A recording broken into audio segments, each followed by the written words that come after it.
ক্যাডারদের প্রত্যাহারে এক দফা দাবিতে সারা দেশে কর্মবিরতি পালন করছেন নার্সিং কলেজের শিক্ষক শিক্ষার্থীরা। এ বিষয়ে আরো বিস্তারিত জানাতে চট্টগ্রাম মেডিকেল কলেজ থেকে যুক্ত হচ্ছেন কাজী মাহফুজ। মাহফুজ, এই কর্মবিরতি কতক্ষণ নাগাদ চলবে? দাবি নিয়ে কি বলছেন নার্সরা? সকাল ঠিক ৯টা থেকেই মূলত কর্মবিরতি শুরু হয়েছে, যেটি চলবে দুপুর ১টা পর্যন্ত। এর মধ্যে আমরা দেখতে পাচ্ছি চট্টগ্রাম মেডিকেল কলেজ হাসপাতালে প্রায় ১২০০ মতো নার্স রয়েছে। তাদের বেশিরভাগই কিন্তু এই কর্মবিরতিতে অংশ করেছে, যার কারণে আমরা দেখতে পাচ্ছি হাসপাতালে আসলে যে সকল সাধারণ রোগীরা চিকিৎসা নিতে আসছেন তাদেরকে বেশ ভোগান্তির মধ্যে পড়তে হচ্ছে। তবে এই কর্মবিরতির আওতামুক্ত রেখেছেন তারা, বিশেষ করে সিসিইউ, আইসিইউ, অপারেশন থিয়েটার এবং জরুরি বিভাগ।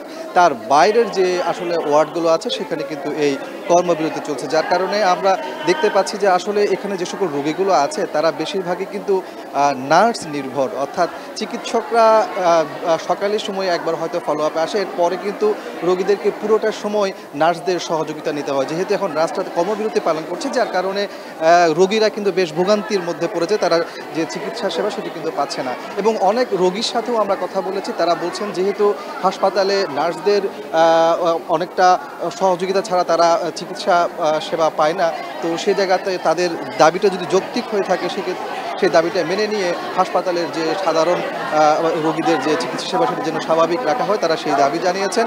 এদিকে আপনি জানেন যে তাদের এক দফা যে দাবি সেটি হচ্ছে মূলত নার্স এবং মিডওয়াইফারি অধিদপ্তর থেকে যে সকল প্রশাসন ক্যাডার রয়েছে তাদেরকে প্রত্যাহার করে সেই জায়গাতে নার্স থেকেই যিনি দক্ষ তাদেরকেই মূলত ওই দায়িত্ব দিয়েই এই বিভাগটি পরিচালনা করা। কিন্তু তারা ১ মাস ধরে এই দাবি নিয়ে আন্দোলন করে আসছে। মাঝখানে স্বাস্থ্য উপদেষ্টা তাদেরকে আশ্বস্ত করেছেন তাদের দাবি মেনে নেবেন, কিন্তু এখনও পর্যন্ত তাদের সেই দাবি মেনে নেওয়া হয়নি, যার কারণে তারা বলছেন তাদের সেই আন্দোলন চলবে।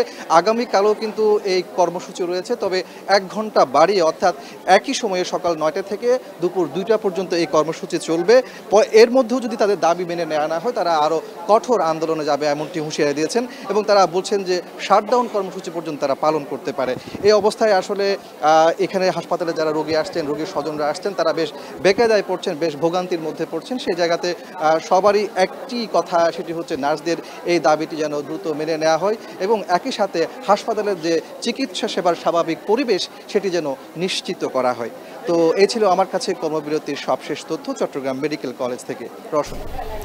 এক দফা দাবিতে নার্সিং কলেজের শিক্ষক শিক্ষার্থীদের কর্মবিরতির সবশেষ খবর জানাচ্ছিলেন কাজী মাহফুজ।